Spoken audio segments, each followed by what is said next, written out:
시작하겠습니다. 하나, 둘, 셋.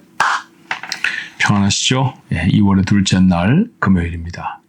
같이 기도함으로 우리 하나님 앞에 매일 예배의 자리로 나아갈까요?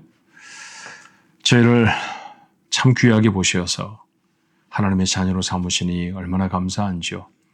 우리가 우리의 자녀들을 사랑하듯 하나님은 하나님의 자녀된 우리를 사랑하시는 줄로 믿습니다.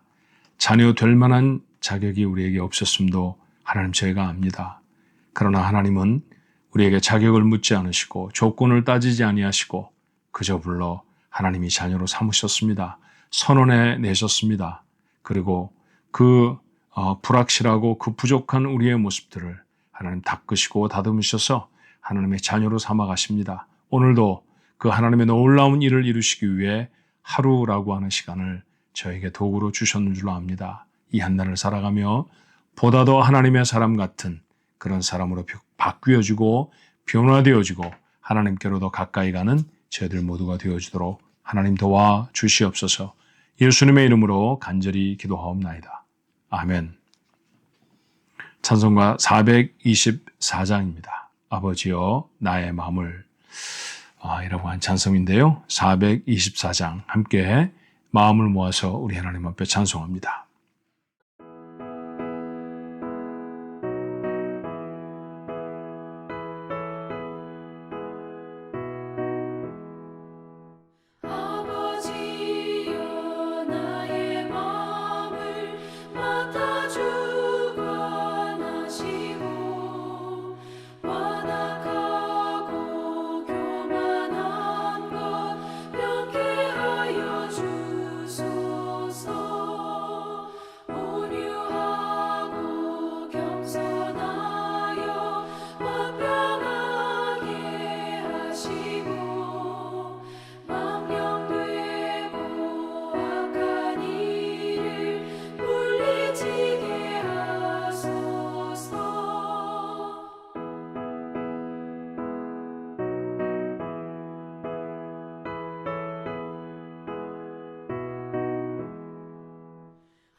오늘 주시는 하나님의 말씀은 마가복음 11장 11절로 19절까지의 말씀입니다.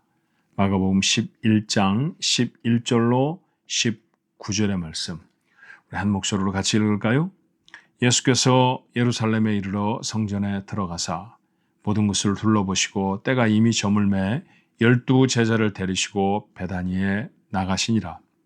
이튿날 그들이 베다니에서 나왔을 때에 예수께서 시장하신지라. 멀리서 잎사귀 있는 한 무화과 나무를 보시고 혹 그 나무에 무엇이 있을까 하여 가셨더니 가서 보신즉 잎사귀 외에 아무것도 없더라. 이는 무화과의 때가 아님이라. 예수께서 나무에게 말씀하여 이르시되 이제부터 영원토록 사람이 내게서 열매를 따먹지 못하리라 하시니 제자들이 이를 듣더라.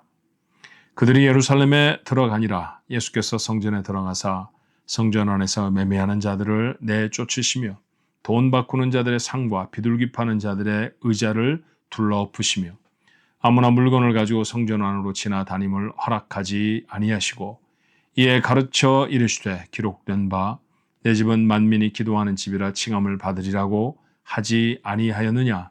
너희는 강도의 소굴을 만들었도다 하시매 대제사장들과 서기관들이 듣고 예수를 어떻게 죽일까 하고 꾀하니 이는 무리가 다 그의 교훈을 놀랍게 여김으로 그를 두려워하밀니라. 그리고 날이 저물매 그들이 성 밖으로 나가더라. 아멘. 오늘 본문의 말씀에도 두 가지 사건이 기록되어 있습니다.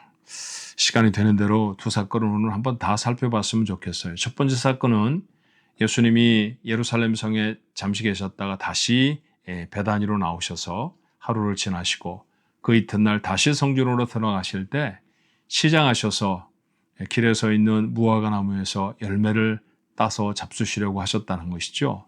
그런데 그 무화과 나무는 열매를 맺지 못하고 있었습니다. 그래서 주님은 그 나무를 저주하셨다라고 하는 내용의 사건입니다.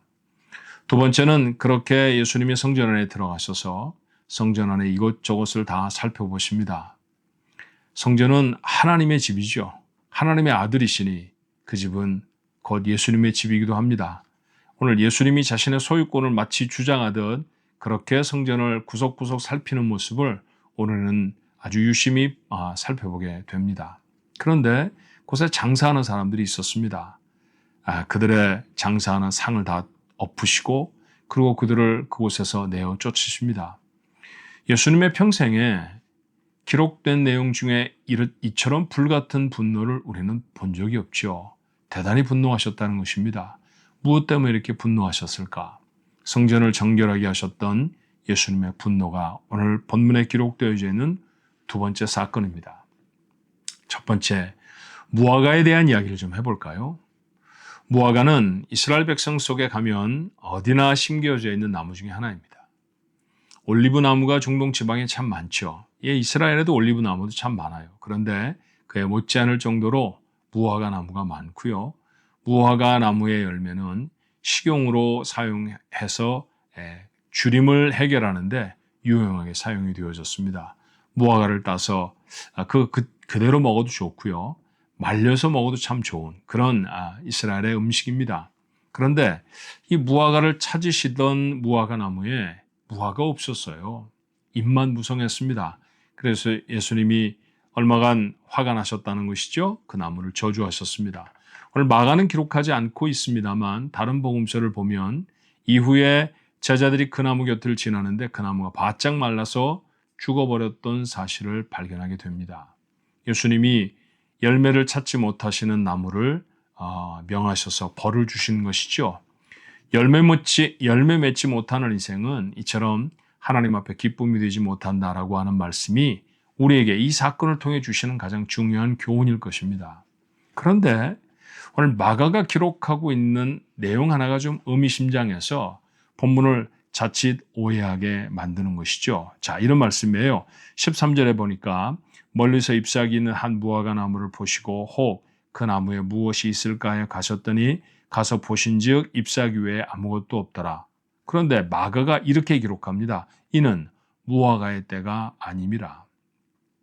무화과가 열리는 시절도 모든 과실나무처럼 따로 있지 않겠습니까?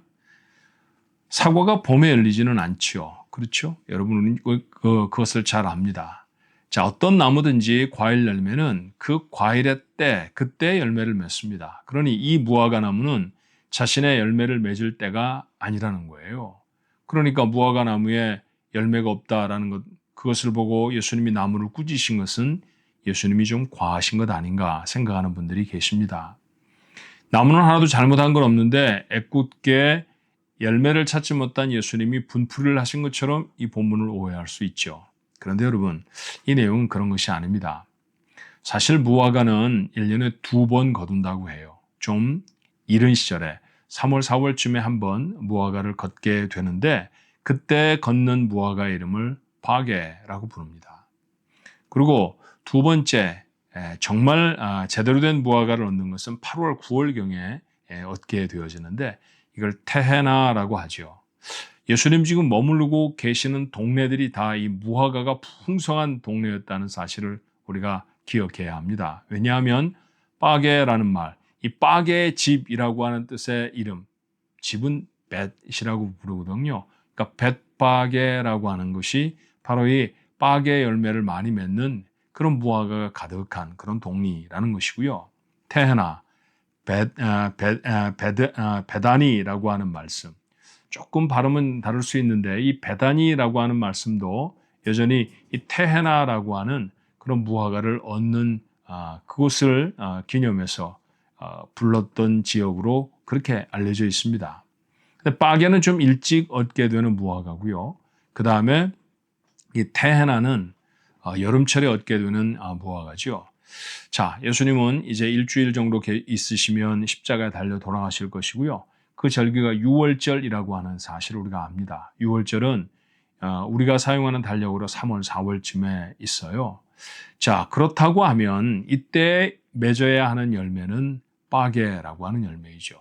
테헤나라고 하는 열매는 없을지 모르지만 빠게라고 하는 열매는 이 무화과 나무가 달고 있어야 한다라는 것입니다. 또 여름을 다 지나고 겨울을 지나가도 무화과 나무에 달려있는 열매를 다 따는 법은 없습니다.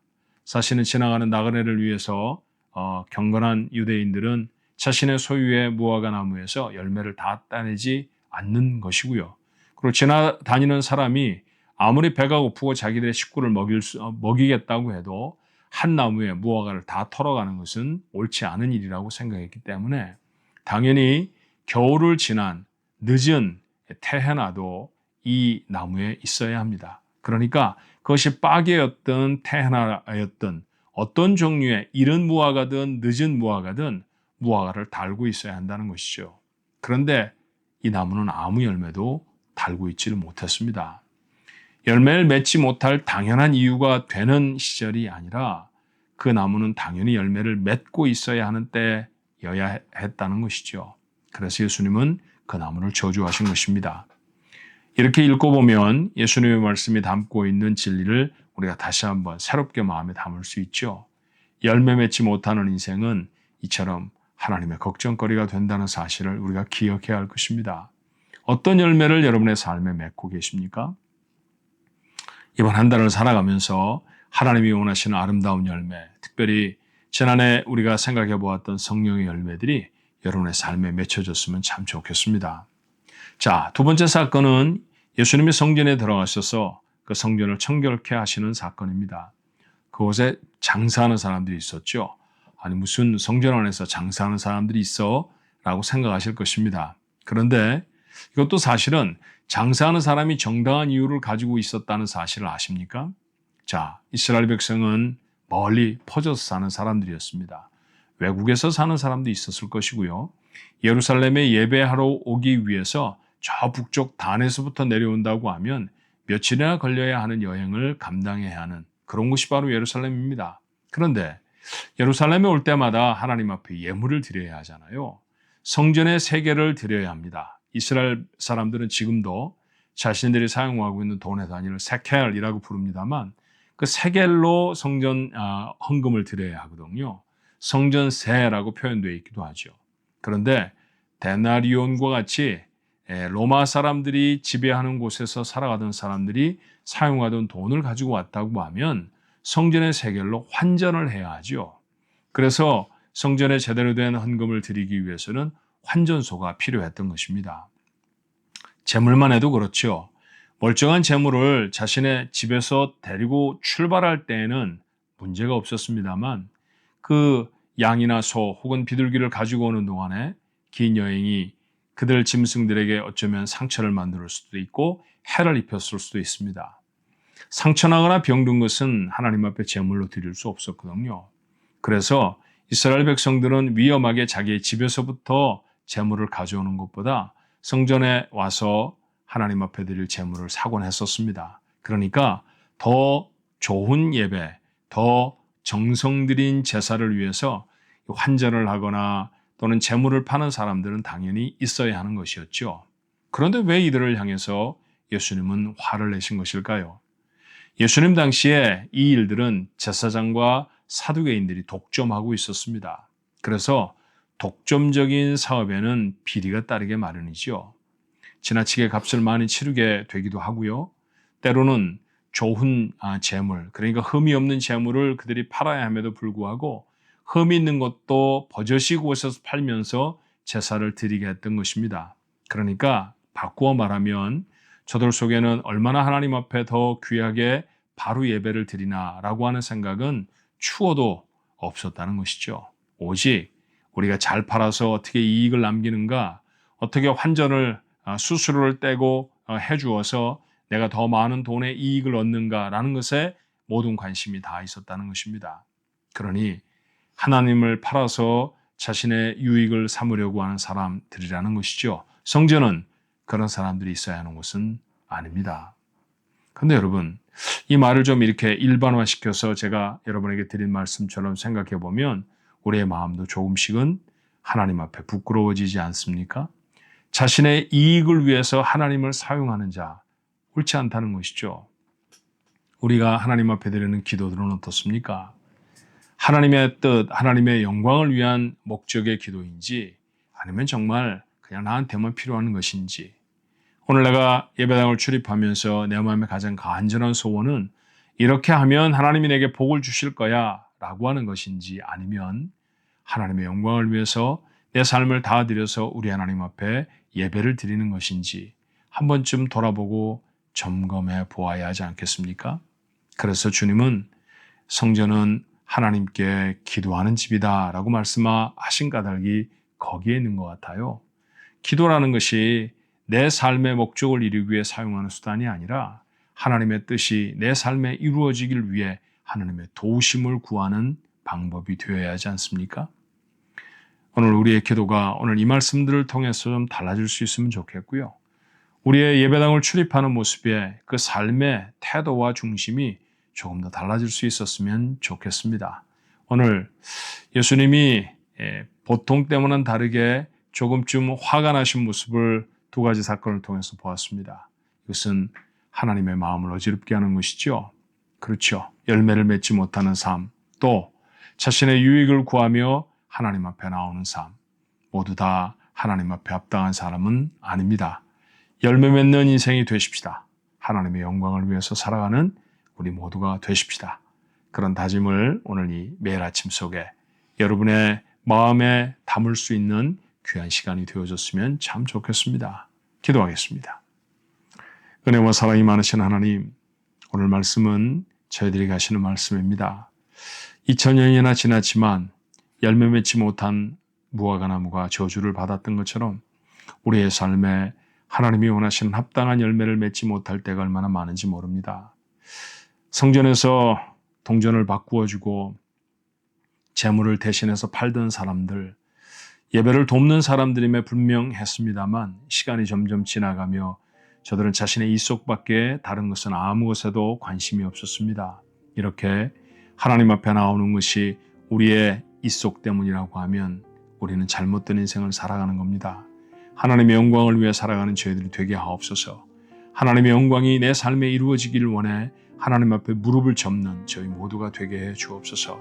하루를 살아도 주께서 우리에게 원하시는 삶을 살아내 하나님의 기쁨이 되는 우리 온 가족들이 되게 축복해 주옵소서. 오늘 한 날도 그와 같이 살아내는 복된 시간이 되도록 도와주시옵소서. 예수님의 이름으로 간절히 기도하옵나이다. 아멘.